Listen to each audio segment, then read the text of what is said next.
আগামী যে নির্বাচনটা হবে সেদিন কি একটা মিরাকেল হইতে পারে না? আমি ব্যাখ্যা দিলাম না, ব্যাখ্যা দিলে সাংবাদিকরা লিখবে, এটা নিয়ে বিভ্রান্তি তৈরি হবে। 5ই অগস্ট এটাকে একটা সাধারণ গণঅভ্যুত্থান ছিল না একটা মিরাকেল ছিল, অলৌকিকত্ব ছিল? এটা মিরাকেল ছিল। দুপুর 11টা 12টা পর্যন্ত দেখা যায় রাস্তায় কিচ্ছু নেই। তারপরে 15-20 মিনিট পরে দেখা গেল যে টঙ্গী থেকে উত্তরা থেকে টুপিওয়ালা দাড়িওয়ালা সাদা পোশাকের লক্ষ লক্ষ মানুষ। এরা কোত্থেকে আসছে? এরা ফেরেশতা হইতে পারে না? না পারে কি না? আমি বলছি না যে তারা ফেরেশতা। এবং সেটা দেখার পরে অনলাইনে সব জায়গা থেকে মানুষ বেরিয়ে চলে আসছে। আমি তখন জেলে ছিলাম, আমাকে 22 তারিখে ধরে নিয়ে গেছিল, 22শে জুলাই। তা আমরা জেলে অনেক নেতা ছিল বিএনপির, আমরা বললাম যে আজকে 144 তোরা দিয়েছে, কারফিউ ছিল। এই কারফিউ মানুষ যখন ব্রেক করবে, সেনাবাহিনীর আচরণ কীরকম হবে এটার উপর নির্ভর করবে আগামী দিনে হাসিনা থাকবে কি থাকবে না। আমরা এই আলোচনা করতেছি বসে বসে, সেই মুহূর্তে দেখলাম যে রেডিওতে খবর আসলো হাসিনা চলে গেছে। ঠিক আছে, তো এটা একটা মিরাকেল ছিল। আপনি দুপুরে হাসিনা যাওয়ার খবরের আগে সকলেই মিলে যদি বলতেন যে হাসিনা একটু পরে চলে যাবে, কেউ বিশ্বাস করতেন না। কথাটা তো এরকমই ছিল, মানসিকতা এরকমই ছিল। আগামী যে নির্বাচনটা হবে সেদিন কি একটা মিরাকেল হইতে পারে না? আমি ব্যাখ্যা দিলাম না, ব্যাখ্যা দিলে সাংবাদিকরা লিখবে, এটা নিয়ে বিভ্রান্তি তৈরি হবে। আপনারা বুঝছেন কি না? তো বক্তৃতা তো ওই জন্য দেয় যারা শ্রোতারা বুঝে। যে বক্তৃতা না বললেও শ্রোতারা বুঝে, এটা হচ্ছে সর্বোত্তম বক্তৃতা, নাকি? এটা হয়ে গেছে না আলহামদুলিল্লাহ। তাহলে বক্তা হিসাবে আমি ভালো যে বলি নাই, আপনারা বুঝে ফেলছেন। তো মিরাকেল কি হইতে পারে না পারে না? আপনাদেরকে বাস্তব কল বলি, কি খুব বিপ্লবী বক্তৃতা চান না এরকম বললে ভালো? আচ্ছা, বিপ্লবীটা পরে 5 মিনিট, ঠিক আছে। সেনাবাহিনীর কতিপয় ঊর্ধ্বতন কর্মকর্তা রিটায়ার্ড এবং রানিং অনেক পেরেশান। এই 5 আগস্টের পরে একটু কথা বলতে গেলাম, তো প্রায় সকলেই অতি জ্ঞানী বুদ্ধিজীবী, এবং বলল যে জামাতকে খুব সাবধানে আগানো উচিত। আপনারা যেভাবে ফোকাসে চলে যেতেছেন এটা আমাদের জন্য খুব মারাত্মক হইতে পারে। তো নানা উপদেশ। তো একজন সাবেক মেজর জেনারেল উনি বললেন যে না, আমি এটা ঠিক মনে করি না। কেন? উনি বলছে কেন আল্লাহ আর একটা মিরাকেল দিতে পারে না? তখন কিন্তু যারা তখন এত অ্যাডভাইস দিচ্ছে ক্যালকুলেশন, ওরা কিন্তু চুপ হয়ে গেছে। এবং ওনার কথাতে আমি খুব কনভিন্সড যে আল্লাহ মিরাকেল দিতে। এটা দুটা প্রমাণ রিসেন্ট হিস্ট্রিতে আছে। একটা হচ্ছে দিল্লির আম আদমি পার্টি, নাম শুনছেন? আম আদমি পার্টি সেখানে জাতীয় নির্বাচনে দিল্লিতে সব আসনে প্রায় বিজেপি পাস করছে, কিন্তু প্রভিন্সিয়াল আসরে আম আদমি পার্টি জিতবে ইলেকশনের একদিন আগেও কেউ কল্পনা করে নাই। কিন্তু রেজাল্ট যখন হইতেছিল একটা একটা করে সবগুলো দেখা যায় আম আদমি পার্টি জিতে গেছে। এটা তো একটা মিরাকেল টাইপ। আর একটা ঘটনা ছিল আসামে, প্রফুল্ল মহন্ত নামে এক ছাত্রনেতা ছিল, বিশাল পপুলার, অল আসাম স্টুডেন্টস ইউনিয়নের সভাপতি ছিল। সে 32 বছর বয়স, ছাত্র জীবন শেষ করে একটা রাজনৈতিক দল গঠন করছে। 1 বছর পরে নির্বাচন, এবং সেই নির্বাচনে আসামে পার্লামেন্টে, প্রভিন্সিয়াল পার্লামেন্টে সে সবচেয়ে বেশি আসন পেয়েছে। And he for the government, সরকার গঠন করেছে। মিরাকেল। তো বলছি যে উদাহরণ আছে পৃথিবীতে। আমাদের হতাশ হওয়া ঠিক হবে না, আল্লাহর উপর আস্থা বাড়াতে হবে, আল্লাহর সাহায্যের উপর বিশ্বাস করতে হবে এবং আল্লাহর সাহায্যের উপর বিশ্বাস ধারণ করে ময়দানে সিরিয়াসলি ঝাঁপিয়ে পড়তে হবে। 1 ভোট 10 ভোটে পরিণত হইতে পারে, আল্লাহর ইচ্ছা হতে পারে। রাসূল ইসলাম যখন কোনো খাবার বন্টন করতেন, মাসুম ভাই আসে, উনি কারেক্ট করে দিবে, উনি ঢেকে তারপরে ডেকসিতে উঠেছেন, পুরো ডেকসি খোলা রাখতেন না, কারণ খোলা রাখলে তো বোঝা যায় এখানে 10 বাটি আছে, কিন্তু বন্ধ করে রাখলে বাড়তে থাকে বাড়তে থাকে। এরকম ঘটনা আছে না, যে একটু দুধ নিজে খাইছে, পাশেকে দিছে, দিছে বাড়ির মালিকের দিছে, আরও হইতেছে, আরও থাকতেছে, আছে তো সব ঘটনা, জানেন তো আপনি। দিস ইজ আল্লাহ সুবহানাহু ওয়া তাআলা। এবং আমরা সে আল্লাহ বিশ্বাস করি। কোন আল্লাহ? যে আল্লাহ সব কিছুর মালিক, যিনি কুন ফায়াকুনের মালিক, যিনি যাহা চান তাই হয়। উনি শূন্য থেকে বিশ্ব করতে পারেন, আবার বিশ্বকে শূন্যে পরিণত করতে পারেন। আমরা সে আল্লাহ বিশ্বাস করি। সুতরাং আমাদের ধারণ, চিন্তা চেতনা, জীবন ধারণ style is different than any other creation of the world. আমি বিস্মিত হই যখন মুসলমানরা ভয় করে, আমি বিস্মিত হই যখন ইসলামী আন্দোলনের লোকেরা লুকোচুরি খেলতে চায়। অথচ ইসলামে কম বিশ্বাসী বা অবিশ্বাসী লোকেরা ঝুঁকি নিয়ে তার দলের কর্মসূচি বাস্তবায়ন।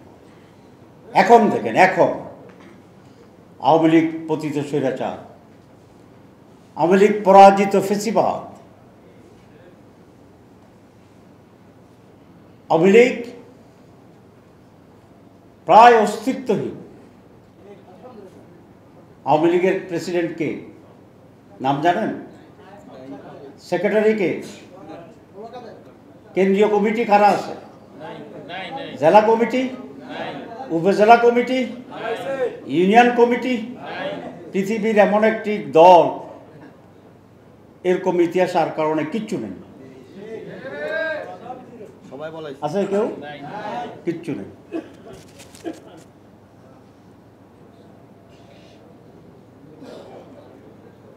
এবং এরকম একটি অস্তিত্বহীন দলের যে সমস্ত সচিবেরা, উপসচিবেরা এখনো বসে আছে, ওরা কিন্তু এখনো সাহস করে করে ওদের লোক কাজ করতে চায়, আমাদেরকে ঠেকাইতে চায়। আর যারা এই পিরিয়ডে আমাদের ছিল, তারা বেশি করে আওয়ামী লীগের কাজ করে প্রমাণ করতে চেয়েছে যে আমি জামাতের ধারে কাছেও নাই। এরকম লোক আছে না নাই? কারবালার অবস্থা, আবু তাহের ভাই বলেছিলেন ভীষণ প্রচণ্ড রোদ। আবু তাহের ভাই কি চিনেন? সাবেক শিবিরের কেন্দ্রীয় সভাপতি, সাবেক জামাতের সহকারী সেক্রেটারি জেনারেল, সাবেক চট্টগ্রাম মহানগরীর আমির। তো উনি বললেন প্রচণ্ড গরম, ছাদে আন্দরকিল্লা মসজিদে জুমা পড়তে গেছে। উনি তো আমির সাহেব বড় নেতা না, কত লোক আমাদের সেখানে জুমার ভিতরে আছে।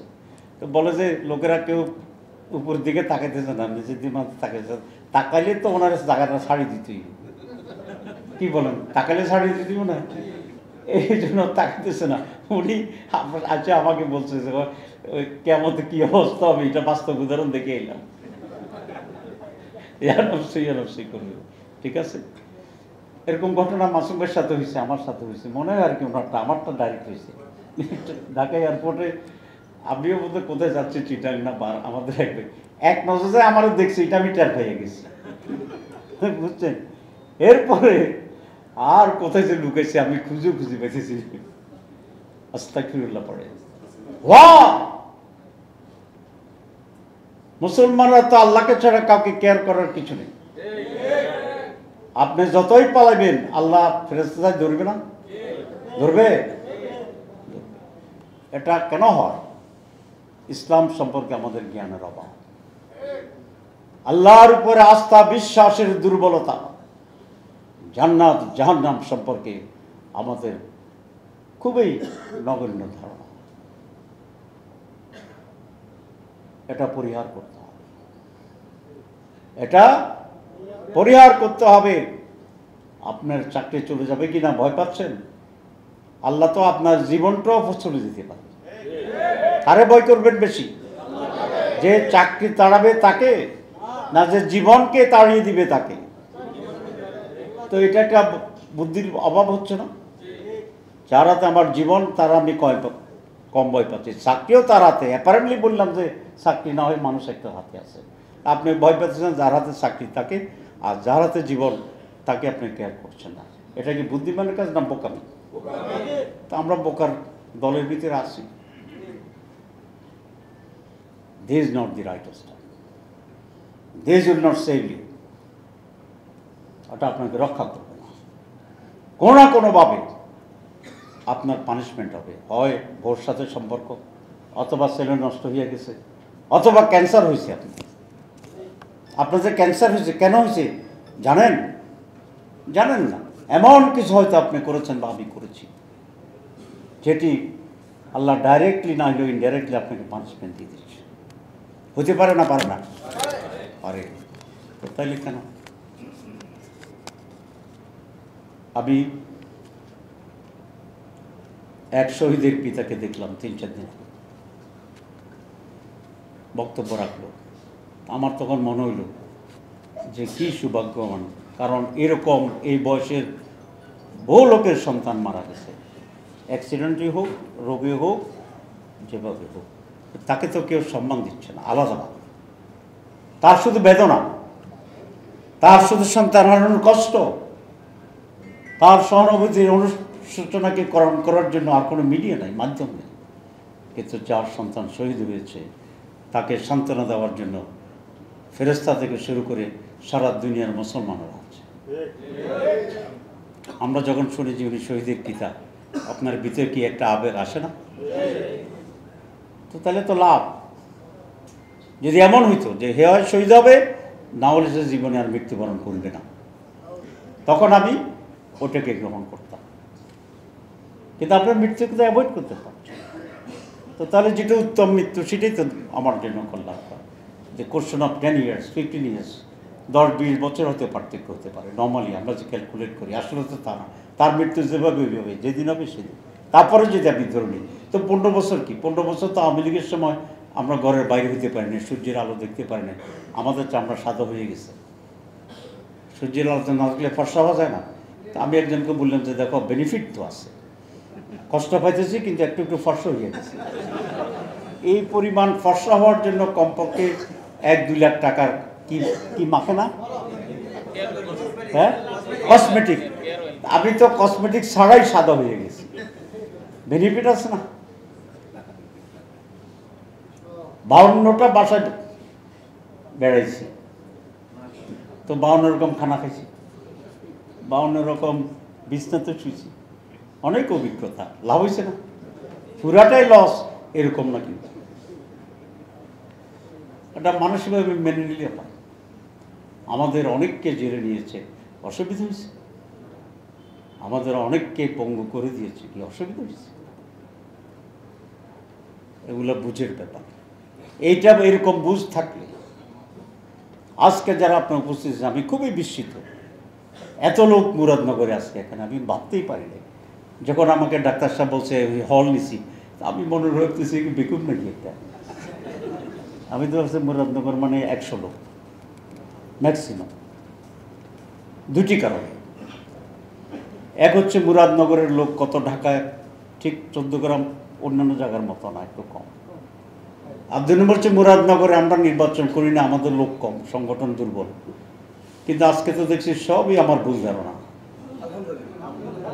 কি বলেন? আপনারা আছেন, আরো আছে না? আমাদের লোক আরো আছে। আগামী মিটিংয়ে আসবে। ওরাও ভাবছিল লোক বেশি নাই, ওই জন্য এনকারেজ করেন। আজকে মিটিংয়ের খবর দিবেন, সবাই মেসেজ দেন, দিয়েছেন যে অসংখ্য মানুষ আজকের আমাদের মিটিংয়ে। আর বালাখানা দিবেন, ঠিক আছে? বালাখানা দিবেন যাতে করে যে আসে না সেজন্য আফসোস করে। ব্যবস্থা করা যাবে বালাখানা? খাবার আছে অলরেডি। পঙ্গপালের মতো ঝাঁপিয়ে পড়তে হবে, সাহাবীদের অনুসরণে। আহ্বান আসলে ছুটে বেড়াতে হবে, চলে যেতে হবে। কি সমস্যা আছে, কি আছে, এগুলো মাইনাস। কি সমস্যা মানুষের তিনটা সমস্যা হতে পারে। একটা হচ্ছে সে ক্ষুধার্ত, ক্ষুধার জ্বালায় সে টিকতে পারে না, এটা একটা সমস্যা। কারণ এটা আল্লাহ রাব্বুল আলামিনের ন্যাচারাল, প্রকৃতিগত সমস্যা। কাপড় নাই, সতর ডাকতে পারে না, রাস্তায় বেরোলে মানুষ হাসবে, লজ্জা লাগবে, এটা একটা সমস্যা, ঠিক আছে? আর এমন অসুস্থ আপনি ইচ্ছে করে নড়তে পারছেন না, এটা একটা সমস্যা। এরকম তিনটা সমস্যা আছে কার কার? এই তিনটার যে কোনো একটা। আপনার খাবার নাই, পেট ভরার মতো না, নাই, কার কার জানতে চাচ্ছি। এরকম কেউ আপনারা কিন্তু আছে কিনা? থাকলে তো তার বাসায় গিয়ে কাপড় পচে আসতে হবে। যে কাপড়ের অভাবে সে আসতে পারছে না, লজ্জার জন্য শতটা করলাম। This is your responsibility. তার কাছে গিয়ে কাপড় পৌঁছাবেন, তাকে নিয়ে আসবেন। বাট আই থিঙ্ক এরকম কোনো লোক নেই ইসলাম আন্দোলনের। আর যিনি অসুস্থ, বাস আলহামদুলিল্লাহ, মাফ করবেন, সাহায্য করবেন, চেষ্টা করবেন। এইরকম একটি দ্বীনি জেহাদি বিপ্লবী চেতনায় আপনারা যদি মুরাদনগরকে চাষাবাদ করার জন্য সিদ্ধান্ত নেন, আমি মনে করি 6 মাসে এই মুরাদনগরের প্রতিটি জনপদে আপনাদের পায়ের চিহ্ন পড়বে।